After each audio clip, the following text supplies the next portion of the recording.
حسین یا حسین حسین یا حسین محمد و آل محمد امان جو پوشاک اپنے ہاتھوں سے کفن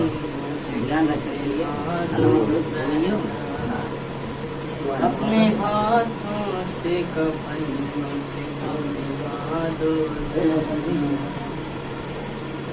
آج مقتل میں فقط بات تمہاری ہوگی، ابھی اماں سے ملاقات ہماری ہوگی، ابھی اماں سے ملاقات ہماری ہوگی۔ کوئی پیغام اگر ہے تو سنا دو زینب، اپنے ہاتھوں سے کفن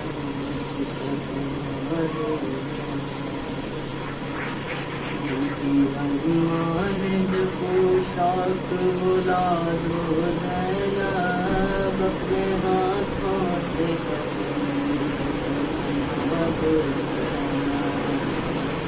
ہاتھ پابند رسن بہنا تمہارے ہوں گے، مجھے رہ رہ کے خیال آتا ہے لاش سے میرے، مجھے رہ رہ کے خیال آتا ہے لاش سے میرے، پھر کس طرح نکالو گی بتا دو زینب، اپنے ہاتھوں سے کفن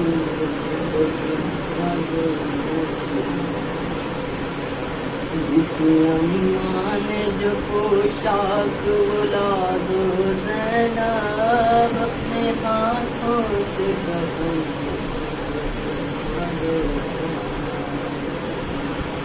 میرے لاش کی رہے گی تمہیں پہچان بہن، چاک کر دو میرے کرتے کا گریبان بہن، چاک کر دو میرے کرتے کا گریبان، کوئی لوٹے نہ اسے ایسا بنا دو زینب، اپنے ہاتھوں سے کفن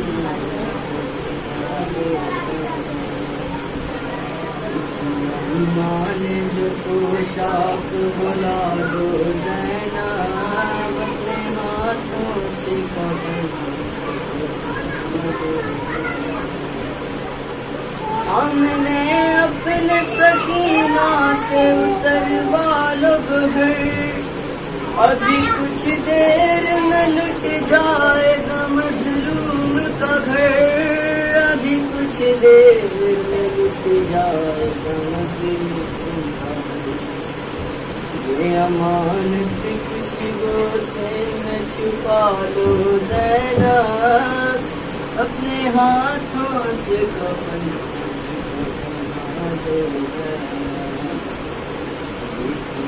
امان جو پوشاک بلا دو زینب، اپنے ہاتھوں سے کفن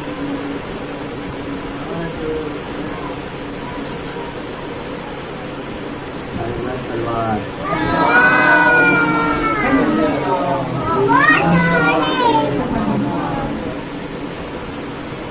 نعرہ حیدری، نعرہ بلند سلوار،